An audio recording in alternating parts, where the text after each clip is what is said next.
So now let's briefly unpack why compassion is in the leadership development business and how that relates to our overall mission as compassion. Remember a couple of years ago, Scott Todd communicated to us some amazing information. That in 1981, the percentage of people living in extreme poverty in the developing world was what percent? Do you guys remember? 52%. And that about that time, research was saying that it had been reduced to 26%. He said from 52 to 26 and 26 to go. Well, I got some even better news for us as compassion. Recent information from the World Bank has said that this number is now down to 22%.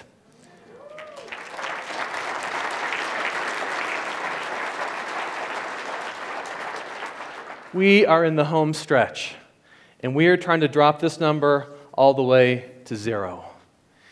It's going to happen. Now, the question that I'm asking myself, and I'm sure many of you are asking, is what's going to bring that number down to 0, and what is going to keep it there? Now, when I think of keeping it there, I think of the word sustainability. For the past decade, global citizens have been giving $80 billion annually towards this goal. So I ask myself, so what's going to keep it here? And we as Compassion know that to be able to have a sustainable solution, we must have local ownership. That's why we have local church partners. And we can get to the point with a church partner we say they are equipped, they are salt and light to their community, we can move on to someone else that needs our help. And Compassion family leaders are key to a sustainable future where extreme poverty is eradicated from our planet. Now, leaders affect poverty, the poverty equation in every country, whether for the good or the bad. So self-serving leaders hold power and resources while people in their country can dive deeper into the grips of poverty. On the other hand, good leaders, servant leaders, are there to be able to help lift a country out. So an example of bad leadership at the national level, leadership that's self-serving. In Haiti, Francis Duvalier, responsible for 30,000 deaths, state-sponsored terrorism, election rigging, and mass corruption. The UN reported that while Francois Duvalier was in power, Haiti was the only country on the entire planet that did not experience real economic growth. On the local level, bad leadership also is quite devastating. That often comes out in the face of corruption. Every minute, somewhere in the world, there's a business person, a policeman, or government worker that is using their personal position or power for private gain. Collectively, if corruption was a country, it would be the 13th largest on the planet. It would have the seat at the G20. And what about good leaders? Can they affect poverty in a positive way? Absolutely. A national example, Brazil's former president, Luiz Inácio, who had a Zero Hunger initiative.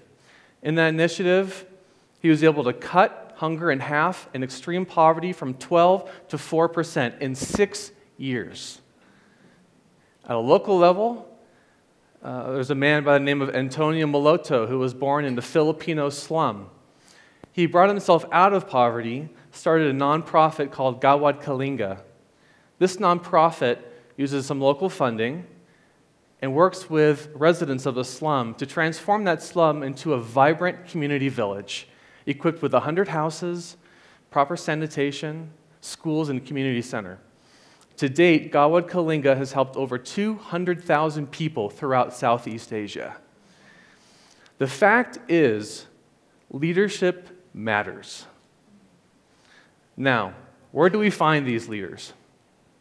Well, you need an organization that would work with people from a poverty background because, why? Well, they're extremely passionate about seeing poverty erased from their community, from their society. Preferably work with children.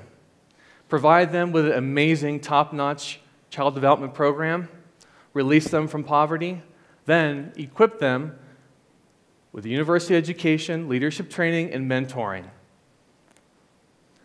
Guys, there is no other organization that I know of that is better poised to develop good leaders than Compassion International. There just isn't.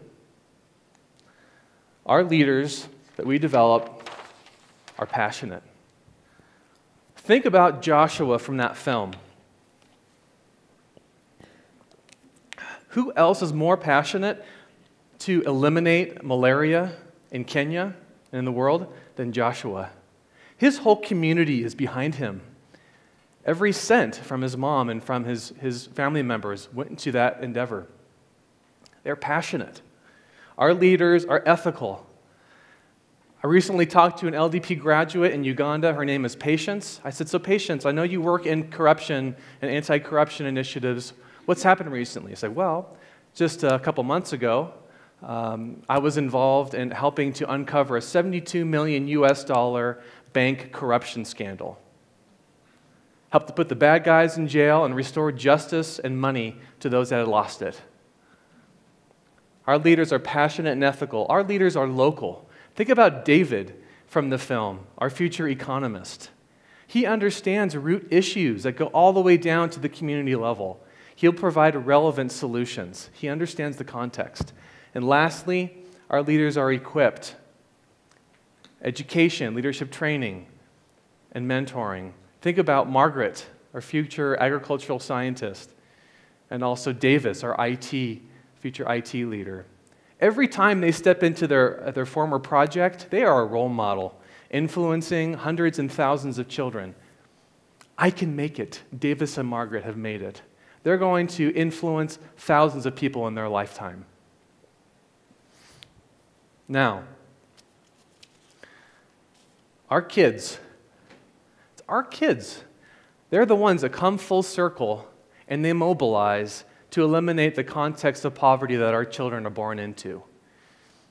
Today we have 5,000 students and graduates, which is an amazing number, but is not enough. We need enough leaders in a society to create a tipping point to push to push poverty into the past. That's why we have an aggressive growth goal for this ministry. Today, 5,000. In 2020, we're aiming to have 40,000 students and leaders. 40,000.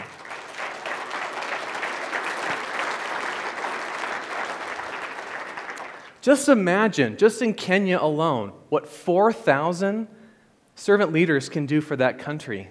They're going to create jobs. They are going to lead multitudes to Christ. They're going to lead innovations in healthcare, and they're going to inspire young minds in the classroom. They will help to break the cycle of poverty for others, and that's how the LDP is connected to our overall mission. They help to break the cycle of poverty that is undermining their nation.